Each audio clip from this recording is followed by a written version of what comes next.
And we've started. I never know how to start these things off. At least with when I'm doing my actual podcast, I can just be like, the opening spiel that I always give you guys. Welcome to another episode of the MMA Lawcast, right? But it feels so weird doing it for a live stream. So yeah, here we are, officially episode number one. The last time around I did it, it was more of a feeler and a tester, and I didn't really know what I was really gonna do with it. Um, and I got some solid love for that first episode, or first beta test episode, I should call it, and I really enjoyed it. So I appreciate you guys coming out and watching the show. So I think I'm going to be doing these for roughly about 45 minutes or so. I don't want to go too much longer with that. I like talking with everybody. It's one thing to be able to tweet and like DM and do all this stuff with people, but to have an actual show where I can just like spout off at the mouth rather than having to go Twitter fingers on you guys, I would much rather do this live thing with you guys. What's up, Dasher? What's up, Brian? What's up, Vincent? I appreciate you guys as always. But yeah, I just wanted to like talk to you guys. You know what I mean? So now the goal is always to drop the actual podcast every Monday of fight week, which leaves Tuesday, Wednesday, Thursday, Friday. There's 4 full days to happen, like for stuff to happen that I could actually address on this live video. I used to do it for just strictly the Patreon, where I would just do like a 20-minute video of just going over all the line movements and all the odds and all that stuff from like the moment that I drop my podcast up until that date. But now I like this live stream thing. I mean, it's a good way of interacting with you guys. It's good to have some people lively in the chat. That's always something that I look forward to when talking to people. Of course, Bilal A. I see that Avi that you got too. Yeah, I'm gonna rep this hat till I'm dead. You know what I mean? I never thought in my lifetime that we would really see the Raptors actually win a championship, and here we are. Say what you want about the circumstances leading into them winning the championship, and the Warriors not having Kevin Durant for the majority of that series, but it is what it is. I'm gonna rep it, so it doesn't really matter. um, but yeah, so I might as well. Yeah, the Khabib weigh-in thing. God damn. Let me take a sip of water before we get into this shit. That was a whole carfuffle and a half.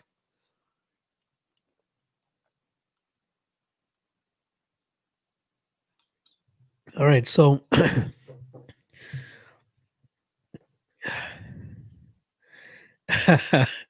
I see you, Rob. I see you, Rob. All right, so about the whole Khabib win thing, it is clear as day, and it is evident as fuck that Khabib missed weight. Absolutely missed weight on the mark there. It would be interesting to see how much he missed it by, because I think that would have a little bit more weight in terms of what we can actually take from it. In terms of him missing though, and him having a hard cut, you got to think historically, he's had tough weight cuts in the past. Like he's missed weight for a fight before, you know what I mean? Even the Tony Ferguson fight, I mean, we're supposed to get that. And then weigh-in day, he pulls out having a severe weight cut.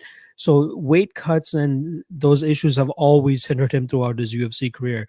So to think that it's going to hinder him going into this fight with Justin Gaethje, it's going to be the exact same Khabib we see every single time. So I think we can't put too much weight into it because he's always having that type of issue. So don't look too much into it. Obviously, he missed weight. It's, again, clear as day. Unfortunately, nothing's going to be done. But I don't know why I say unfortunately, because fortunately, we still get the fight. I mean, if anything, Justin Gaethje should be pissed that he's not going to be able to get a percentage of Khabib's purse, because we know that's going to be in the millions, or at least Khabib's purse is in the millions, which would mean maybe 200,000 at least for Justin Gaethje extra, and I'm sure he would want to use that.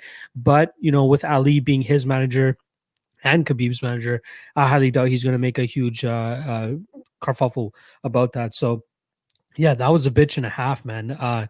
But again, they're fighting in Abu Dhabi. We know it's Fight Island.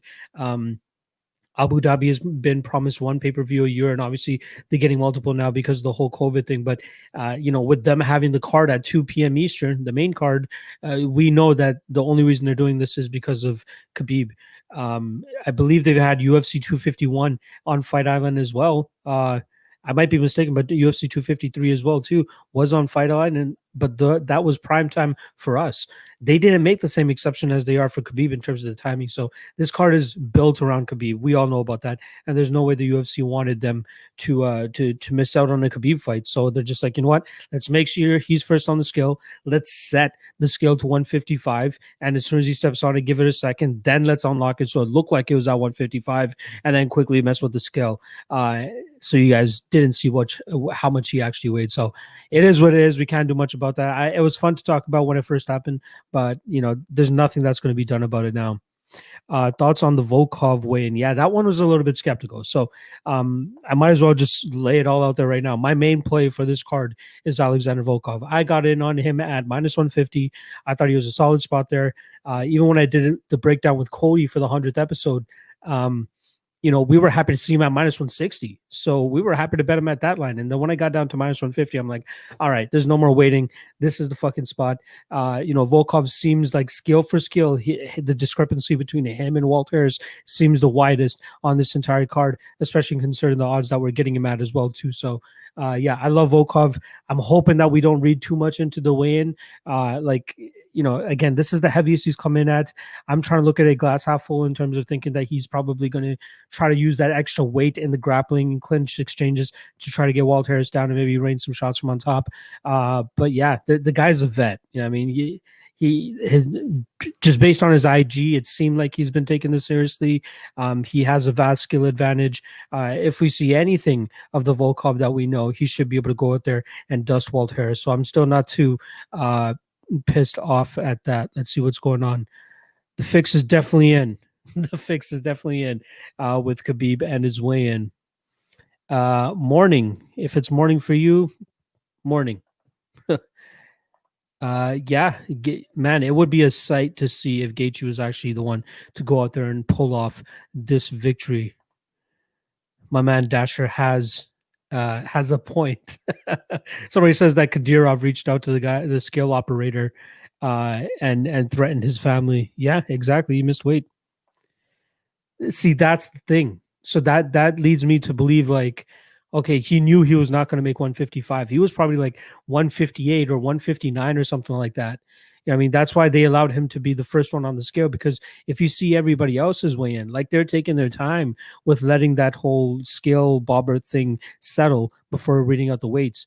So, if they actually showed his actual weight, which was 158, 159, maybe even 160, that's not enough time to cut that amount of weight. So, tweet about Khabib's win. He said they wait in the back room. I don't 100% believe that. I do know that sometimes they do jump on the scale in the back, but I don't think that it's every single fighter does that. I don't think it's something everybody hops on. I don't hate on Muslims. Come on. My closest friends are Muslims. Yeah. We have seen Volkov a little bit more cut and defined in the past. Even the Curtis Blades way, and we saw him with like some pecs and a little bit of abs. For this one, we didn't really see much of that. So obviously, it has to do with the extra 18 pounds that he has coming into this fight. But again, it's hard for me to believe that he kind of just overlooked this fight and just didn't bother training or anything like that. I'm sure he trained. I'm sure he's ready for this test that Walt Harris is going to bring him. Ryan, let's go. I want to hear your final thoughts on Struve Tuivasa. I know you're on the grappler, but does he get it done early? I think if Struve gets it done, it's going to be from the top position. And I think it's going to be tough for Tuivasa to get up from that position, especially with such a big guy that Stefan Struve is. Struve obviously has a bit of an advantage, a solid amount of advantage when it comes to the Brazilian Jiu-Jitsu realm. And that's where I think he truly will thrive. Yeah, man, I'm kind of tempted in Struve here. I'm not sure if I tweeted out, but I did say on Z Show about an hour ago that I'm thinking about playing Struve. I want to see how much more this line continues to jump in Tuivasa's favor. But I like Struve here, man. More often than not, I'll always side with the grappler, but especially siding with the grappler when you're getting a guy like Tuivasa who seems to have just completely neglected any takedown defense. Based on his last fight. I know he's been over there at American Kickboxing Academy, but I'm not sure how you can really work so much on your takedown defense in this amount of time to be like, okay, Tuvas is going to come out there and stuff everything that Struve throws at him. It's going to be tough, but I like Struve inside the distance. I even like Struve via sub, so that's something possible there. It's possible he could grind out a decision if he isn't super offensive with going for submissions or anything like that. But even getting Struve at plus money, I think, is a good spot. So yeah, I definitely like him there.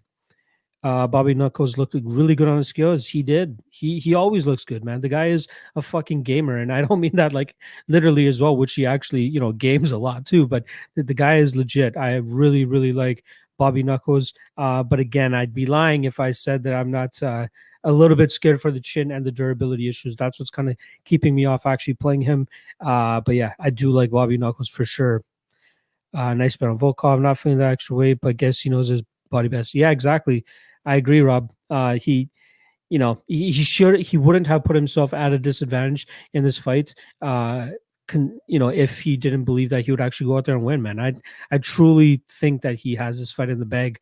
I will be on the edge of my seat for those first 3 or 4 minutes, though, because that's where I think Walt Harris is most dangerous. If he's not able to get it done there, I truly think that we see Volkov run away with this fight. Khabib Gate. Is it Scalegate? Isn't it Scalegate? I think it would be called Scalegate. But yeah, some of those guys have really got him, DC. Some of these guys are really getting away with some of these shenanigans on the scales. Seemed to me, yeah, he did. I do agree. He looked a little bit more soft than usual, but the guy's a big, slender guy. He's a tall dude. It's hard to see any like flab or anything on him. But yeah, it's definitely not like muscle or anything that we saw there. He got naked, man. he stripped down, but he just made it. I think he just wanted to sell it as much as possible. I don't know what's going on, my man, Justin Jr. Appreciate seeing you out here. Yeah, that's one thing that a lot of people are kind of overlooking here. Joe Jua, normally a 135er. The last time around she did go down to 125. This might be the division that she's able to go out there and actually, show us the fighter that she actually is. So I like I still like Maverick. I think overall she's a much more talented fighter, but Jojo could go out there and absolutely spoil everybody's plan. So I'm not too keen on taking the chalk on Maverick there anymore. Yeah, no, I get what you're saying, Ned, but I don't like. Let's see if other fighters actually come out and say something similar. I mean, they're obviously we see it in the embeddeds and every now and then that the fighters are actually weighing before they actually go out there. But still, man, something was up. Something was definitely up. He was not 155. Definitely not 155, nor was he 156. Because I think if he was that close to it, they probably would have let it go a little bit more. But man, it shouldn't have been that fucking sketchy. Yeah, the Alvi fight is tough, man. I don't believe that the juice is that justified for Da Un Jung, but I do think if it comes down to a decision, Jung will be the more active fighter, and he should be able to win this fight just based off output. So the play that I actually like in that fight is the over 1.5, which I believe is around -150. I think that's a solid spot. But if you want to look for a deeper prop, maybe Jung by decision, because I still believe in Sam Alvey's durability. Yeah, dude. last week was tough. Texa, I trust me. Last week was tough, man. That was a really tough one. I did not expect to see Antigolov just go out there and just fucking lay an egg. Yeah, I mean that's a huge swing. We're talking about like a roughly an 8-unit swing there, in terms of missing that lock of the night play. So that really sucked. It's Volkov this week, man. Volkov's my spot. Trust me, last week was rough. Last week was rough. A lot of people felt it. What else we got here?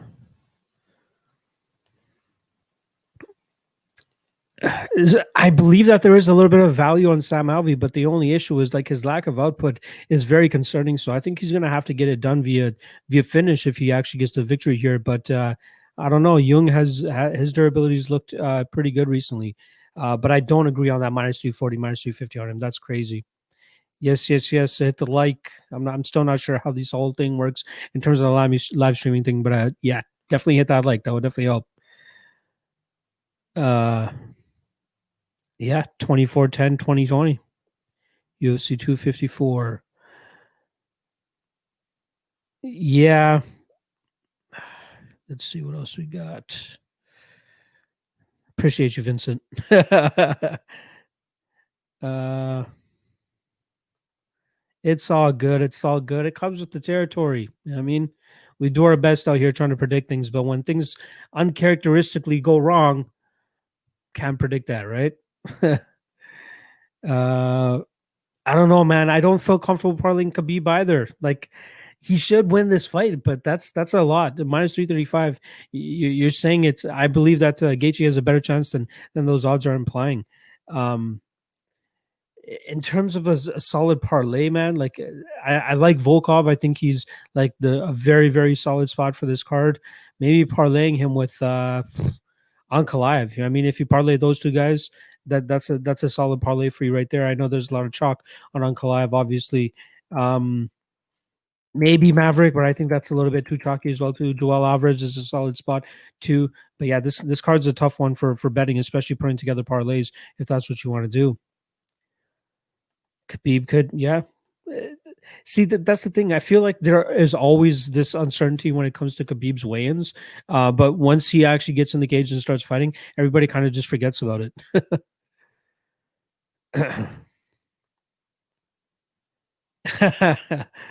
You can't always take fighters' words for face value. You know what I mean? I hope he wins. I do hope he wins. Khabib submission is absolutely a possibility. You know what I mean? When you are so dominant on the ground and you can actually get these positions, full mount and the back control and all that type of stuff, all these positions start to open themselves up. And the thing is with Khabib, his ground and pound is for as much flack as people want to give him for kind of being a lane prayer, he has some damage behind his shots. Like just listen to the shots that he was landing on Connor, landing on Iaquinta, landing on Michael Johnson when he has these guys in tough positions. When you hit that hard, submissions kind of open themselves up. So it's absolutely worth the shot. What I personally like and the props that I'm really liking for this main event is placing a small bet on both of these guys to win in rounds 3, 4, and 5. I think if this fight finishes, it's definitely going to be late, and I could see an opportunity for both of them. 14-1 for Jojo's sub is definitely worth a stab. I don't hate that at all. Damn, you guys are killing it with the comments. Let me see if I can catch up here. Michael Chandler was just weighing in to be an alternate in case something happened with Gaethje and Khabib. And apparently something happened with Khabib, but they didn't want him to fall out. They would rather Gaethje fall out than Khabib. So for sure, Gaethje had to make weight. Let's not forget about that. You can tell fighters on PD he glistens more. I don't know. That's looking too much into it. I'm not even going to look. I'm not even going to entertain that conspiracy theory right there, my boy. He's a backup. Yep, you are correct. Could be by submission is worth a shot. Trust me. I did not watch the debates last night, so don't even bother asking me that. Sasri Karati. I have Woods winning. Not gonna lie, yeah, Woods a solid spot here for a dog too. But I'm pretty high on Kenny as well. With that said, I was close to making a Kenny and Ankalaev parlay for this weekend. I've talked myself out of that. I don't know. I think Wood is good for sure, but I think Kenny is definitely still going to get it. Uh, Murphy Ankalaev is not that bad of a parlay. I like Shakarova. You know what I mean? I think she has some solid potential. But after seeing that weigh-in and the stare down, it seems like Murphy's going to have a ton of strength and size advantage here against Shakarova. So I think that will definitely play in her favor. Murphy Shakarova, Murphy and Ankalaev is not a bad parlay. But yeah, I like Volkanovski and Ankalaev, to be honest, if you want to talk about a two-teamer parlay. I wish I could help you out with DraftKings, my brother. I'm not really looking too far into that. What's going on, Chris? Yes, 100th episode was a bomb, wasn't it? It was a fucking bomber for sure. People really really enjoyed it, and I hope I'm able to keep those people coming over. It's all good, Texa. I love having a little bit of fun. It's all good. Kenny via TKO was an interesting prop, but I think yeah, we got to see more from his hands. I definitely got to see more from his hands and his striking before I can totally be down with that. Uh, Maybe if it is, man, a lot of people would make some decent money, but I'm not. I'm not so confident in dogs. Like I'm already on Malkoun. I got Jacob Malkoun at plus 220, but that's a little bit more of a fade on Phil Hawes, if anything, and looking into the potential of Jacob Malkoun. But at plus 220, I think he has a better shot of that than finishing Hawes, who in my opinion has a pretty sketchy gas tank.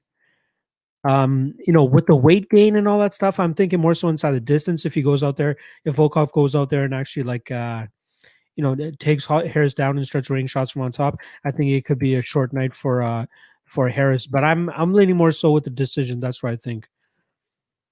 I got Struve. I definitely got Struve there. I've already talked a little bit about it, but I think he's going to get down and get the submission. I don't know, because of a quick turn. That's true. Don't tell me you're a topology capper or a wiki capper. Chimaev opening as the underdog versus Edwards. Is that official? Is that true? Let me see if Chimaev versus Maya is already out.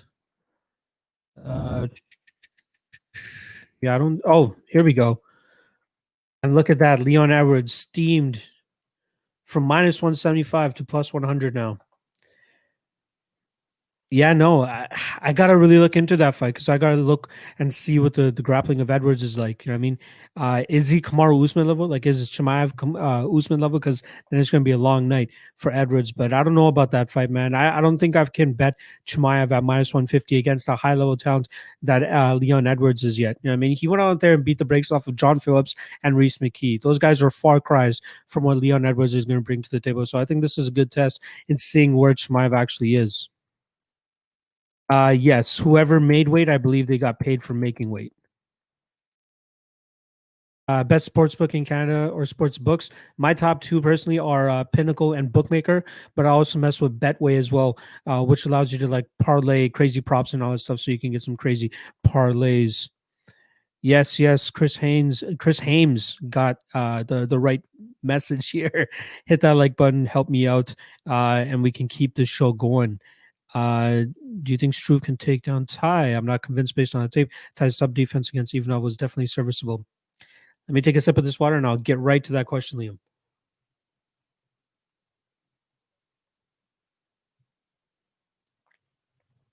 Definitely takes a lot out of you fucking doing live streams. But yeah, I do think Struve can take down Ty.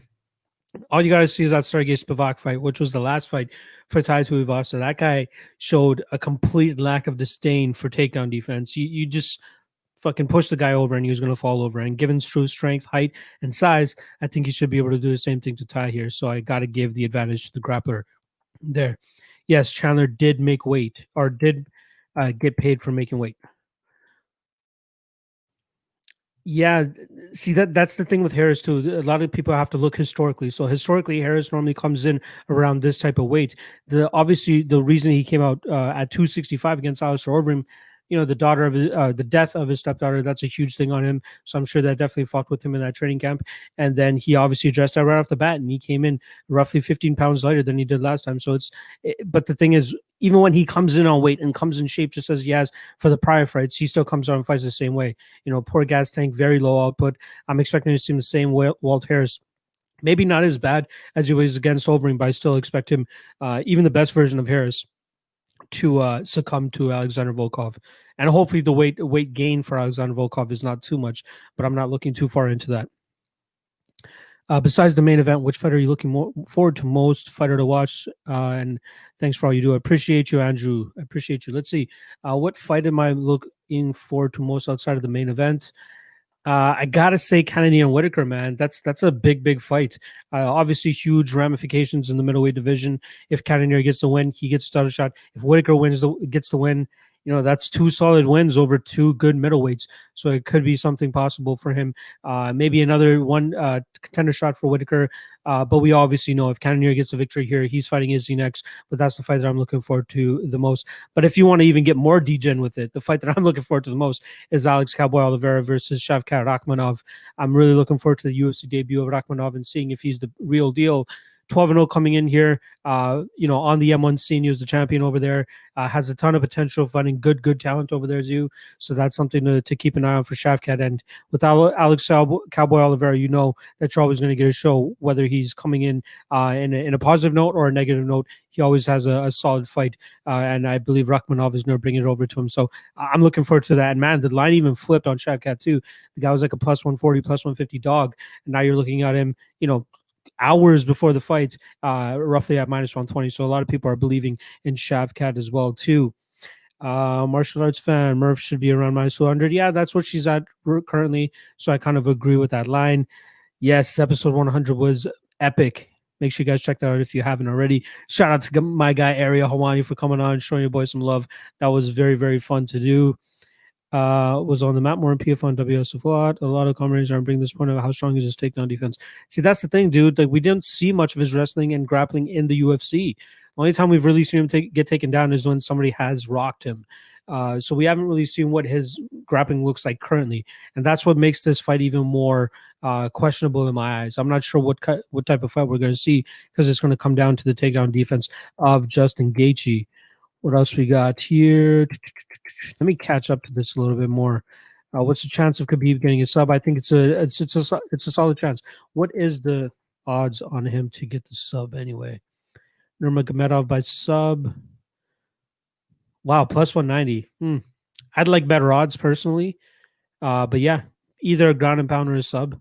Maybe inside the distance, minus 110. But that's not flashy enough. I know you guys want those flashy odds.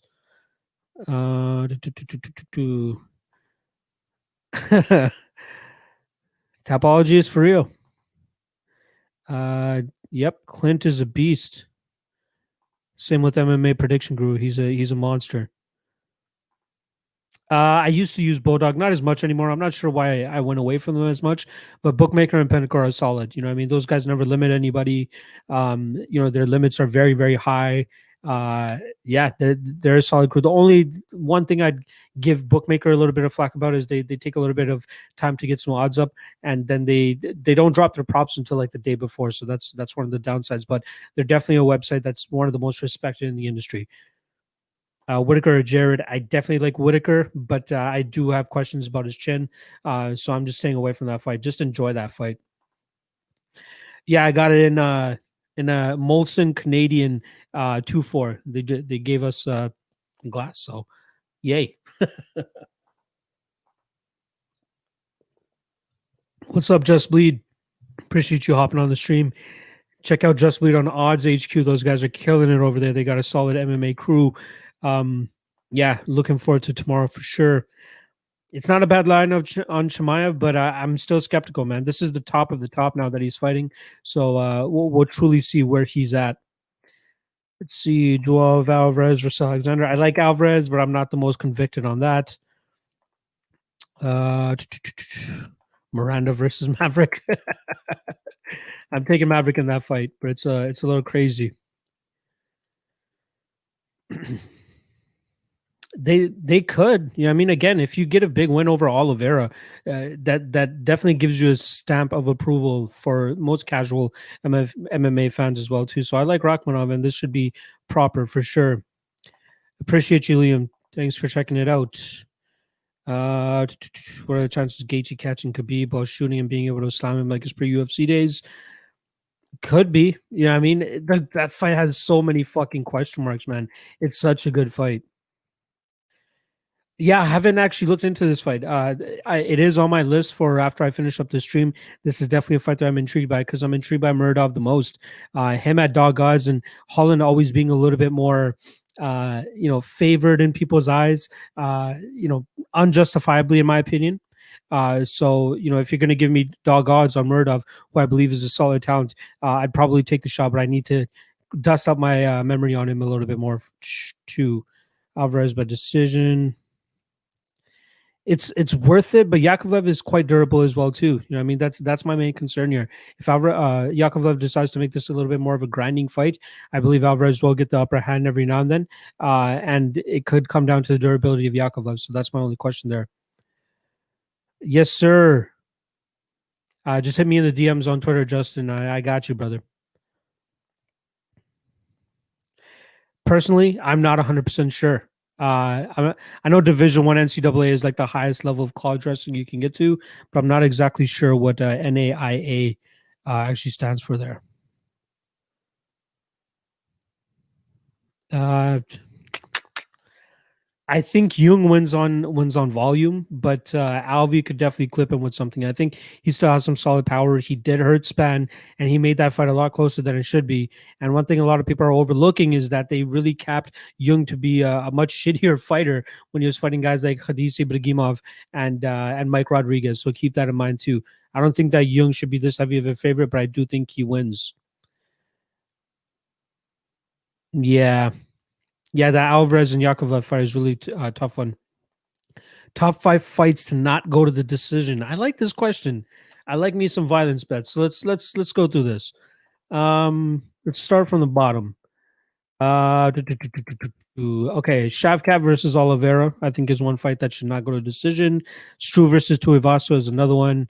Uh, Malkoun and Hawes, I don't expect to see the scorecards. Uh, Gaethje and Nurmagomedov is a solid spot, but the under 4.5 at -190, in my opinion, is a little bit too steep. So I'd probably pass on that. And fourth one, I don't really know. Maybe Maverick and Jojoa if somebody pulls off a submission there. But other fights, I believe that they're going to go to a decision. Even Ankalaev and Cutelaba on face value, a lot of people think that might be a surefire, fight doesn't go to a decision spot. But Ankalaev is notoriously like an efficient striker. He doesn't really go balls to the walls much. So it's going to come down to the durability and gas tank of Cutelaba. But I think that he'll be able to withstand whatever Ankalaev's throwing at him. But we'll still get a solid Ankalaev decision victory there. So yeah, let's go over that real quick again. Gaethje Nurmagomedov, Malkoun Hawes, Tuivasa Struve, Rakhmanov, and Oliveira, and then Maverick and Jojoa. But again, I'm not 100% confident in those. Solid question there, Standard Bloke. I appreciate you. Uh, yeah, Bilal, you're bang on, brother. This is a tough card for sure. A lot of chalk in a lot of places, and then a lot of questions on a lot of these closer fights. Yeah, you're right. Ryan Spann is definitely chinny. Jung could be chinny too. You know what I mean? If Alvey lands on him, his durability has held up, but he could potentially be chinny. We're not 100% sure yet. Over 2.5 on Khabib Gaethje, I think that's a solid spot. I'm not sure what the odds are on those, so if you can hit me with those, that'd be nice. Actually, you know what? I have best fight odds up. Why don't I just not be lazy and check that out? -130, -132 on over 2.5. That's a solid spot. I do like that. Khabib was definitely over on the scale. Definitely, definitely, definitely. Yeah, missing Alvarez missing weight gives him an advantage for the W, possibly. And the fact that one, it didn't look like he was drawn out. Two, he looked like he was enjoying it. Yeah, I mean that's not if you're the opponent and you see your guy just so happy and confident on the scale after missing weight by 3.5 pounds, I'd be pissed. But it doesn't seem like he was super drained out or anything like that. So if anything, it's definitely an advantage for him. For sure. That's Nate and Nick Diaz that I got there. Thanks to MMA History Today. Those guys are my boys. They hooked me up with a bunch of posters. I like Shavkat. Do I like him as a favorite now? Probably not. I would rather him the dog, to be honest. But I do favor him to win this fight, so I get why he's the favorite. I do think this is at. I think Kenny and Wood is at a catchweight due to the quick turnaround for Kenny. The guy probably went to like a sushi buffet or something the day after the fight, and then they called him up for the Wood fight for a quick turnaround. So good for him. Which upset would shock you the most? Solid question, Standard. Standard, you are killing it. You've already become like an honorary member of this show's live chat, so I appreciate you. Solid questions, man. Biggest upset that would surprise me. Obviously, if Gaethje pulls it off, that would be huge. I can't say it would surprise me though, because I do give him a solid shot of pulling off the upset. Um, Looking at it, Cutelaba winning would be a pretty big shocker. Liana Jojua, you know what?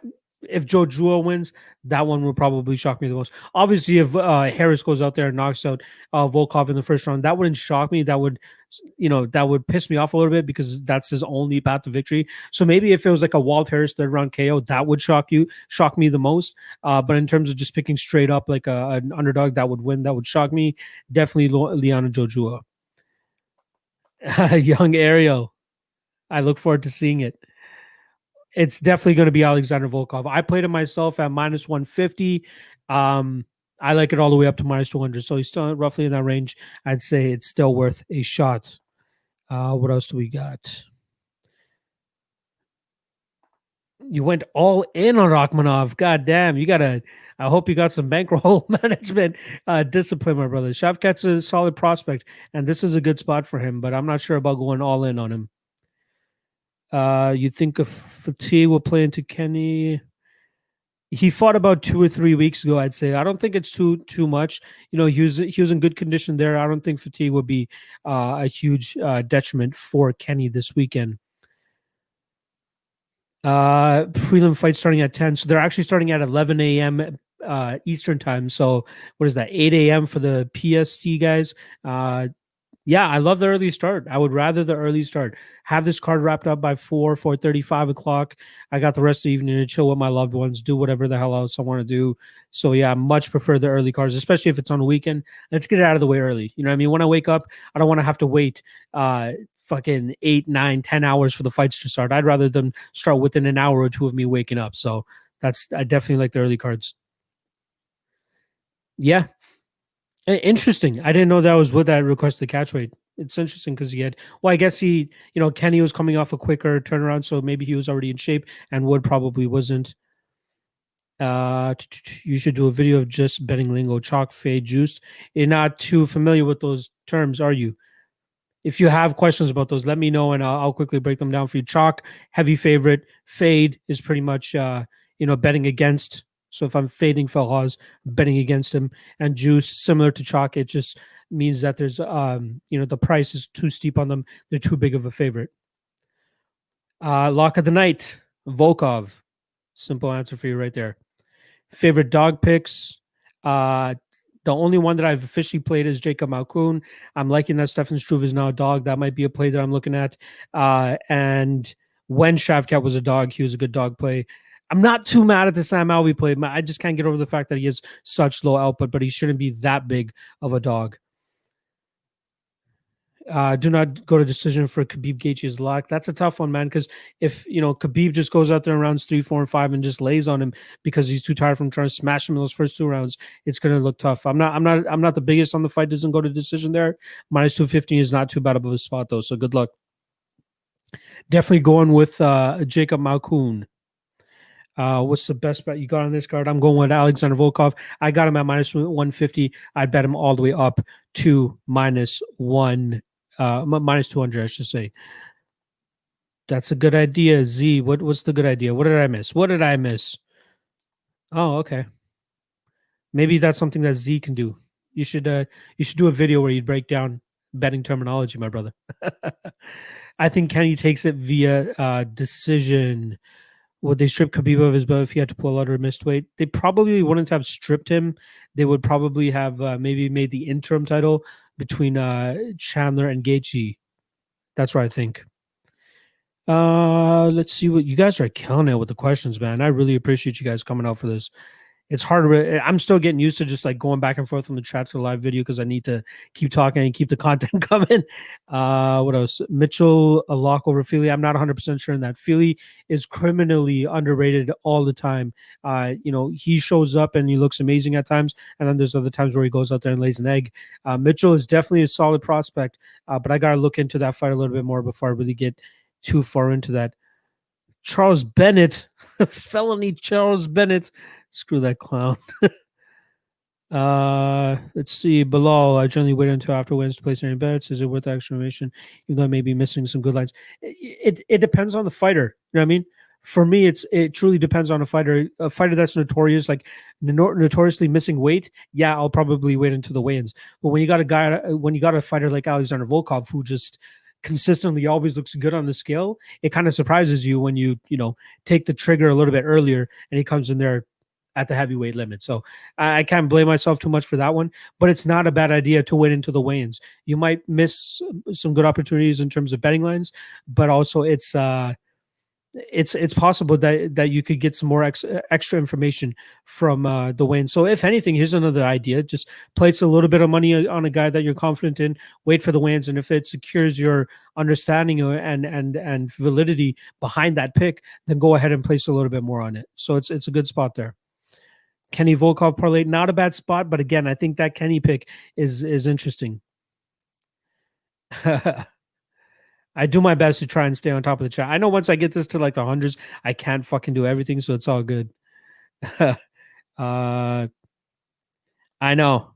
Z is completely correct. I told you guys, if they do somehow get pulled again this weekend and they still want to make this fight, I'm just copy and pasting my last 7 prediction videos and fucking write-ups that I've done on this fight, and I'm not breaking that fight down anymore. Yeah, felony is interesting. My only lock of the night play is Alexander Volkov. That's the only spot that I like here. So we got about 5 more minutes left, and I'm gonna wrap this thing up. But man, this is flown by. I can't believe it's already been 40 minutes, but I'm on a tight schedule over here, guys. So we're doing 45 minutes every week of this with all your questions.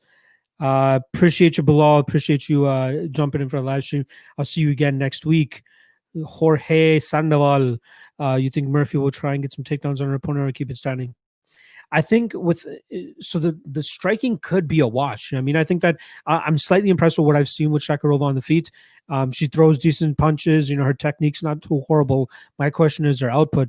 But if the output is kind of similar and they're both throwing the same amount of strikes, I could absolutely see Murphy trying to be the one to go out there and get the takedowns and try to sway the judges a little bit more. Again, she looks like the stronger woman. She looks like she'll have a little bit more power, and she looked like the bigger woman at the weigh-ins as well too. So that should tell you something. But that's kind of Shakarova's game too. If the striking is a little bit close, she's the one that goes out there and hunts the takedowns too. So I don't feel the most confident on trying to lay minus 200 on Lauren Murphy here, but I do think she should get the victory.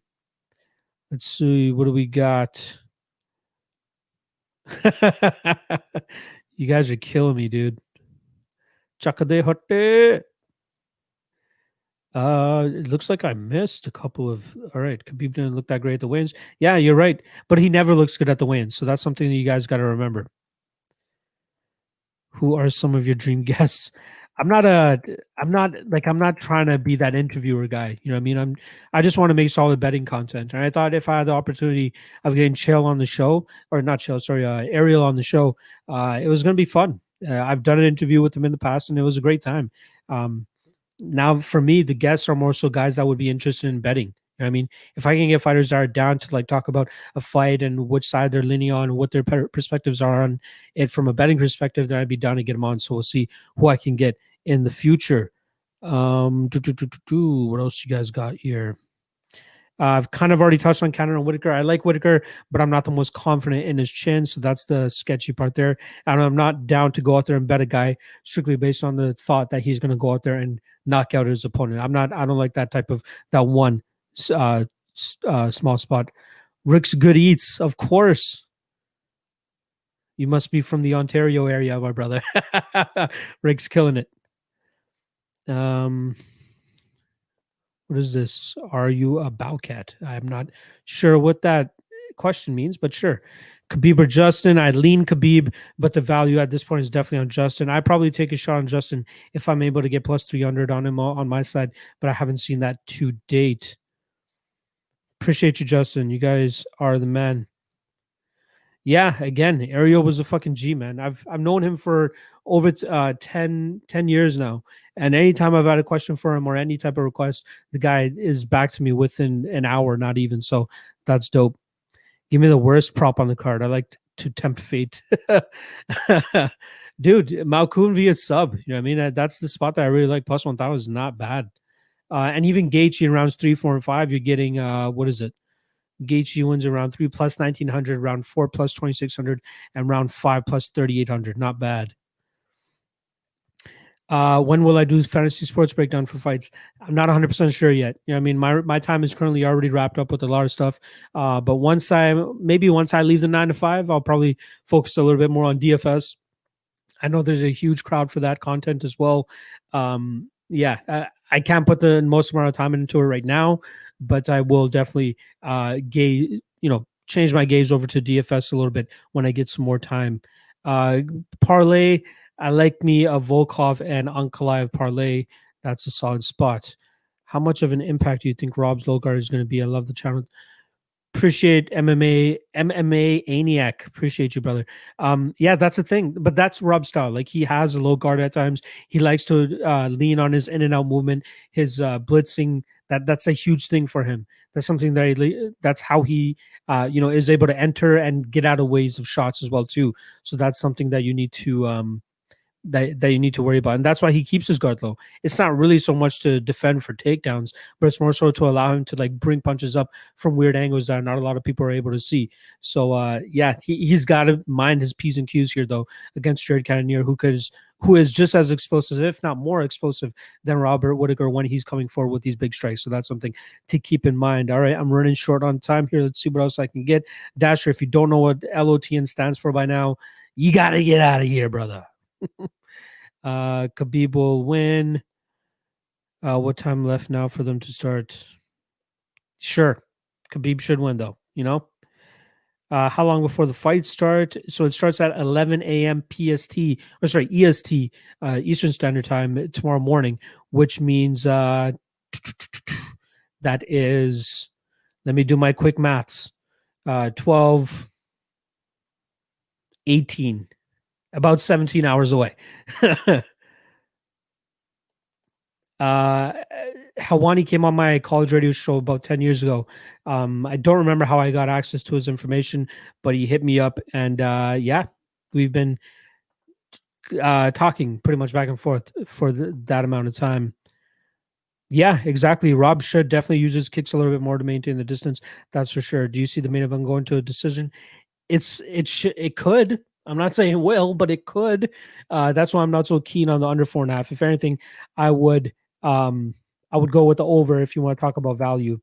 Khabib Smish, you are correct. Killer G. What else you guys got? We can't sports gamble in Arizona. Just here to support sick. I appreciate you, Dusher. I appreciate it. Yes, UFC 254 should be great. Yes, enjoy Countdown. I might watch that tonight as well. I'm actually going to be going out there and watching Borat soon too. I can't wait to watch that fucking sequel. 95 live viewers. Goddamn. I feel bad kind of shutting the stream down now, but maybe next week I'll switch it over to at least an hour-long show. But for now, it's only 45 minutes. I got to get the hell out of here. I'll make sure to tell Ariel that for you, Justin. I appreciate that. All right, I appreciate you guys checking out the live stream as always. This was episode 1. Next week we're doing episode 2, and I'll do at least an hour for you guys. So we got 5:30 p.m. EST to 6:30 p.m. EST every Friday before the fights. Make sure you guys tune in. I'm always going through the comments and talking to you guys and taking all your questions. So appreciate you guys as always. Yeah, I'll think about a post-fight show, but the only issue is I'm always like burnt out, just so tired, especially being on the Eastern Standard Time. Fights don't end to like 1 a.m., 2 a.m. So, well, we'll see what it is. All right. Good luck on your best this weekend. If you guys haven't checked out episode 100, where we go through the entire card with a different capper for every fucking net matchup, not to mention finishing off the show with Ariel Helwani, make sure you guys go check that out. It is one of the most fun episodes I've ever done. Obviously, with it being episode 100, I had to do it big. We won't do anything big like that again until episode 200, but I hope to retain most of the viewership that I was able to get for that 100th episode. All right. Yes. I'll see you guys next week. Good luck on your picks. And yeah, if you haven't subscribed, make sure you subscribe. Hit the like, do all that shit. And I'll see you guys next week. I appreciate you guys.